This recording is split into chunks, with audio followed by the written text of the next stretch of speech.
Good evening, I'm Bill Langstroth. Tonight we have mostly domestic fare for you with compositions by Gordon Lightfoot and Ward Allan. And John Allan Cameron has promised to join us for a taste of the Gaelic just for spice on this edition of Jubilee Years.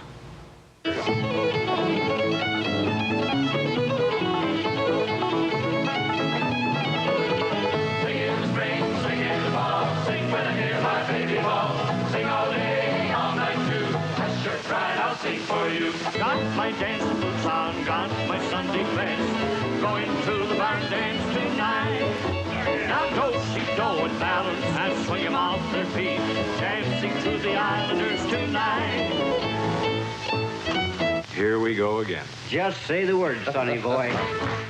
And we'll start off with the Gaelic equivalent of a smorgasbord. A little singing, a little fiddling, a little mouth music wrapped up in a tartan, and boy, it cooks. And here's John Allan Cameron.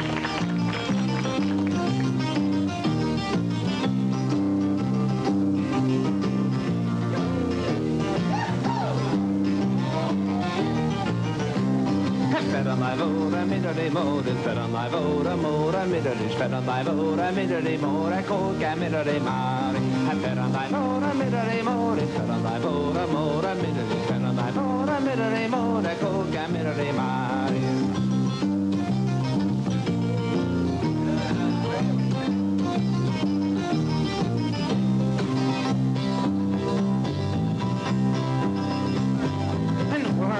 Comedy che ci si genu con her nyala comedy che ci si genu con her nyala comedy che ci si genu la ha da ga da di the shot the porta backing at the shack of the name she shot the porta backing at the shack of the name she shot the porta backing at the shack of the name she should do la ha da ga da di Papa kana vide na vide na vide Papa kana vide the papa de tu canto Papa kana vide na vide na vide Papa kana vide the papa de tu canto Papa kana riaro hariaro hariaro Papa kana riaro papa de tu canto Papa kana riaro hariaro hariaro Papa kana riaro papa de tu canto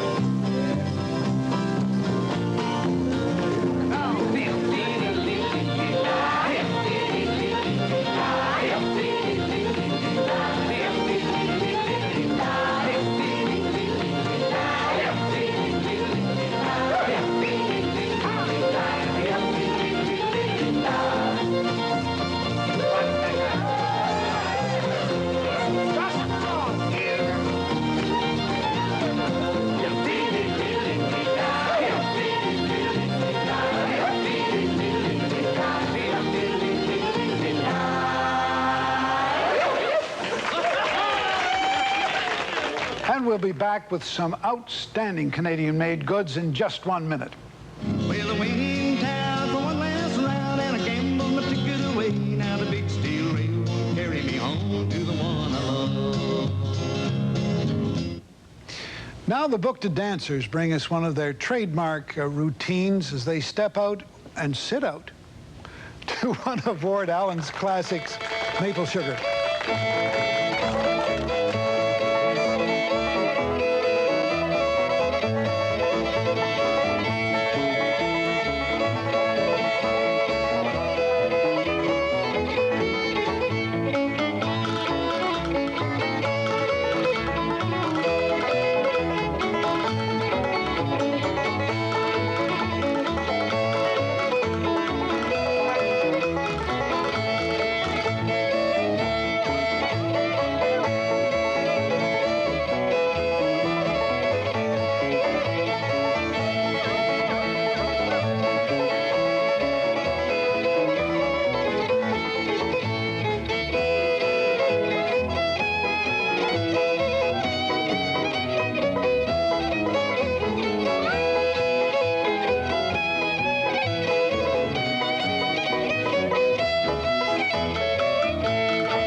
answers. And what could be more Canadian than maple sugar? Anyone who knew Fred McKenna knew how fond the big man was of the songs of Gordon Lightfoot. We find him right now at the level crossing in Halifax County in 1968, ready to do the Steel Rail Blues. Well, I got in the mail late last night, a letter from a girl who took the time to write to a lonesome boy somewhere in the night. She sent me a railroad ticket to take me to her loving arms. Now the big steel rail gonna carry me home to the one I love. Well, I've been out here many long days, haven't found a place to call my own. Not a two-bit bed to lay my body on. Well, I've been stood up, I've been shook down, been dragged all through the sand, and the big steel rail gonna carry me home to the one I love.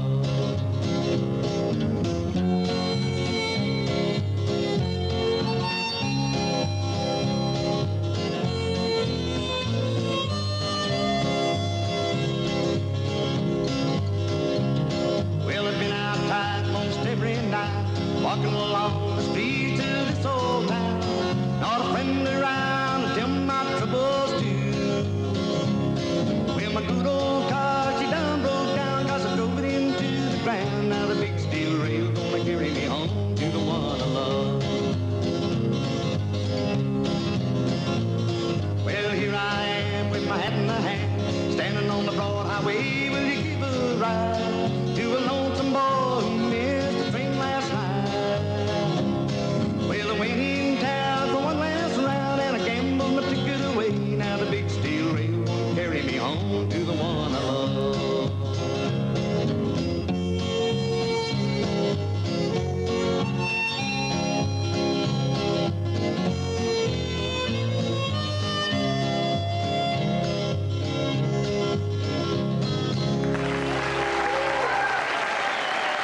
All right, Fred McKenna.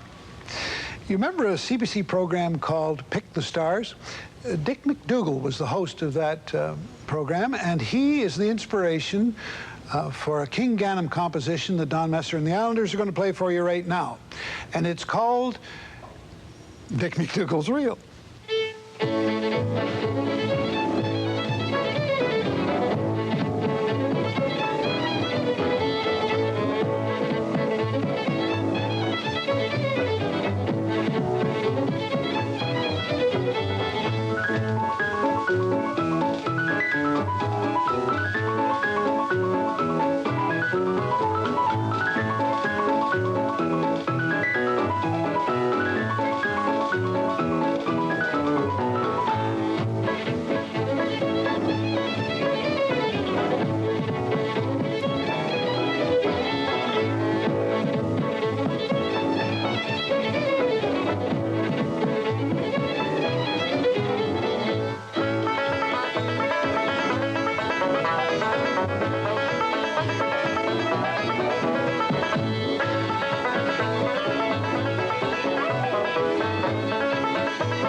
And we have a refreshing little sea breeze from Cape Breton when we return.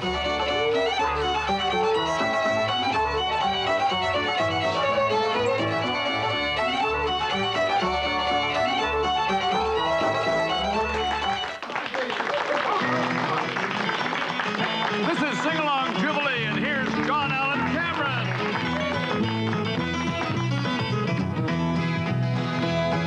I am a little beggar man, a beggar I have been for 3 score more in the little Isle of Green. Hello from the lippy down is a dew, and I'm known by the name of old Johnny Doo. I've all the trigger gun, I'm sure Rebecca is the best. For when a man is tired, he can lay down and rest. He can beg for his little brother, something else to do. Only tacked around the corner in his old rinkadoo.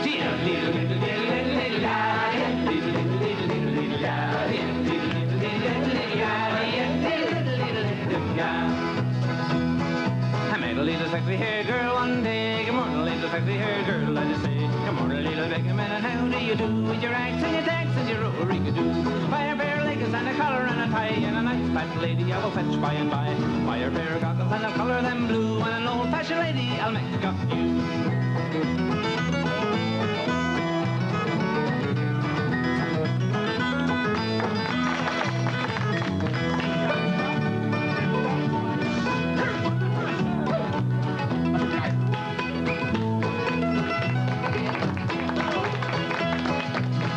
The barn way down for a bone. I went to my come on and was up till the dawn with the holes in the roof and the rain peeking through, and the cats and the rats they were playing peekaboo.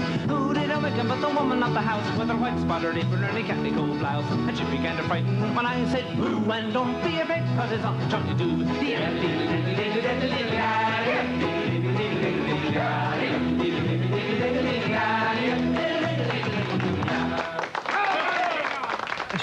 Frightened when you said boo.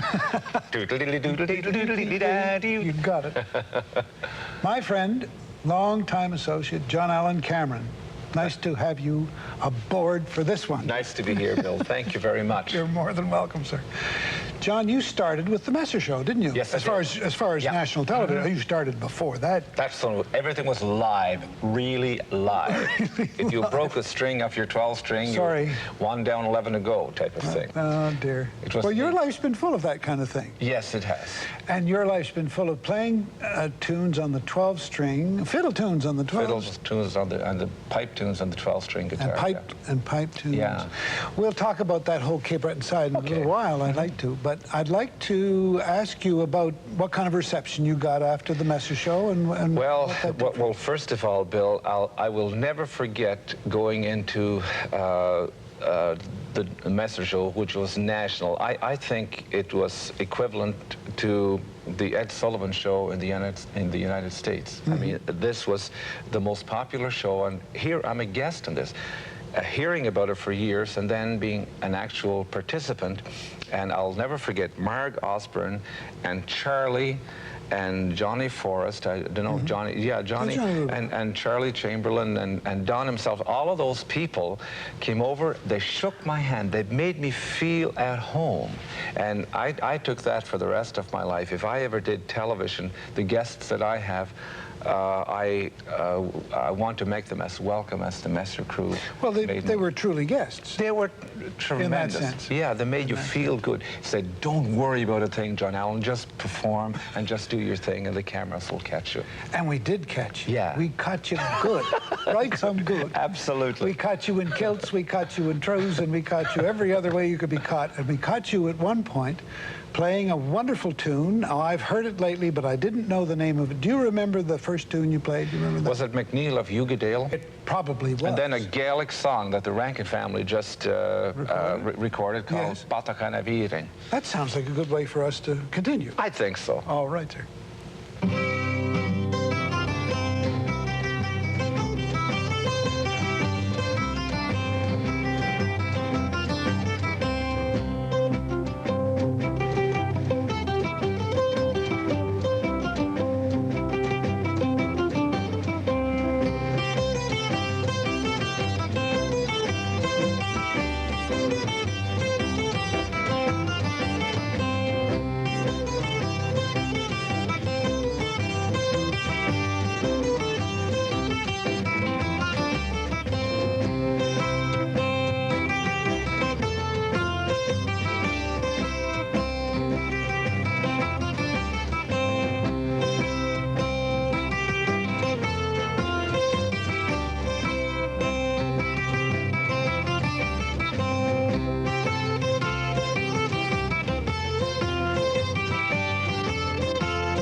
I had never seen anybody play fiddle and pipe tunes on a 12-string. Where did you get your repertoire? Was it from home? Well, it was from home. Growing up in Cape Breton, it was the fiddle was the king instrument, and my brother, I started playing the fiddle, but my brother got better than myself, and I decided to give the guitar a good shot. But this Celtic music was an integral part of my soul, Bill, and I started translating that onto the 12-string guitar. Why don't we talk a little bit about your influences? Who were the fiddlers around that you... Well, my absolute hero was a guy by the name of Winston Scotty Fitzgerald. I mean, the guy was so good. I remember a wonderful story when I was around 12 or 13 years old, jumping on the train at Glencoe Station and going down 10 miles to Mabu, getting off there, and then walking 8 more miles to a dance hall called Glenville, and going in. Now, I'm 12 years old, going in, paying 50 cents to go in, and this was, I believe this was in 1954.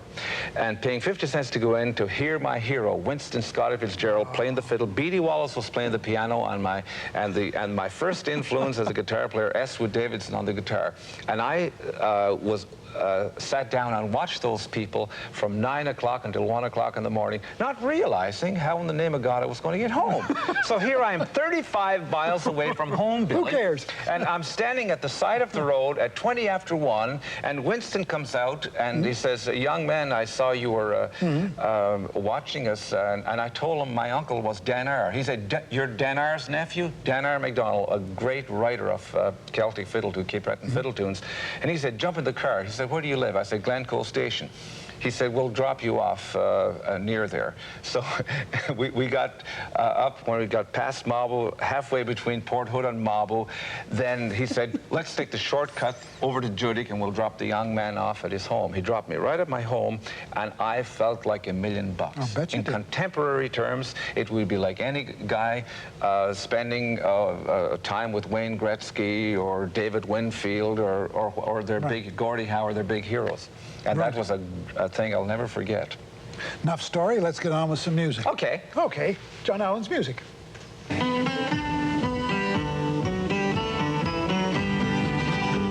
I've often heard it said by my father and my mother that going to a wedding's to make things off another. And if this be true, then I'm going without a bidding. No kind providence, won't you take me to a wedding? And it's, oh dear me, how would it be if I died an old maid in the garden? Now there's my sister Jean, she's not handsome or good looking, scarcely 16 and a fellow she's courting. Now she's 24 with a son and a daughter. Here am I at 45 and I've never had a lover. And it's, oh dear me, how would it be if I died an old maid in the garden? I can cook, I can sew, I can keep the house bright lighted, and rise up in the morning to get the breakfast ready. There's nothing in this wide world would make me half so cheery as a wee fat man who would call me his own dearie. And it's, oh dear me, how would it be if I died an old maid in the garden?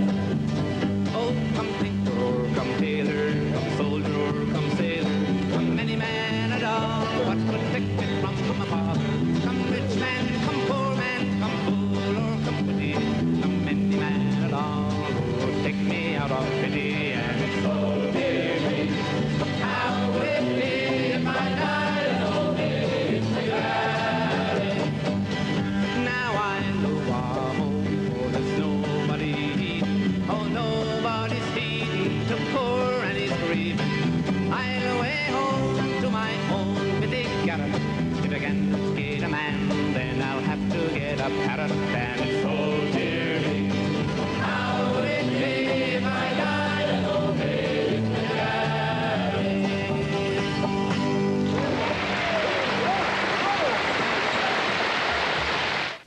Well, John Allan, you certainly do brighten the corner wherever you are, and thanks for coming and brightening us up here. Thank you, Bill. Been a great pleasure. Thank you. Good. Tonight we'd like to close with a song that I suppose fits the quiet time songs of Don Messer's Jubilee. It's from Sing Along Jubilee. It's Allan Stewart and Fred McKenna singing of some extraordinary Canadian citizens, and I mean the citizens of the town of Spring Hill, Nova Scotia. From this would be 1960, 61, 62. Here of Allan and Fred to do the Spring Hill mine disaster. So it's good night to you, John Allan. Thank you, Bill. Good night to you all, and thank you, Mr. Messer, for showing us the way. In the town of Spring Hill, Nova Scotia, down in the dark of the Cumberland mine, there's blood on the coal and the miners lie in the roads that never saw sun nor sky, roads that never saw sun nor sky.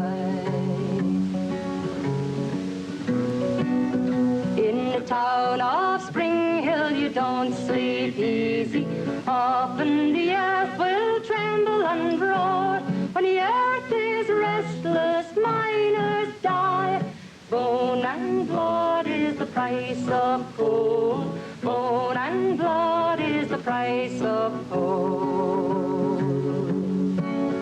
In the town of Spring Hill, Nova Scotia, late in the year of 58, day still comes and the sun still shines, but it's dark as the grave in the Cumberland mine. Dark as the grave in the Cumberland mine. Down at the coal-face, miners working, rattle of the bells and the cutter's blade, the rumble of rock and the walls close round. The living and the dead men 2 miles down, living and the dead men 2 miles down. 12 men lay 2 miles from the pit shop. 12 men lay in the dark and sang long hard days in the miners too. It was 3 feet high and 100 long, 3 feet high and 100 long. 3 days passed and the lamps gave out, and Caleb rushed and he up and said, there's no more water nor light nor breath, so we'll live on songs and hope instead. Live on songs and hope instead. Listen for the shouts of the bare-faced miners, listen through the rubble for the rescue team. 600 feet of coal and slag, hope imprisoned in the 3-foot seam, hope imprisoned in the 3-foot seam. 8 days passed and some were rescued, leaving the dead to lie alone.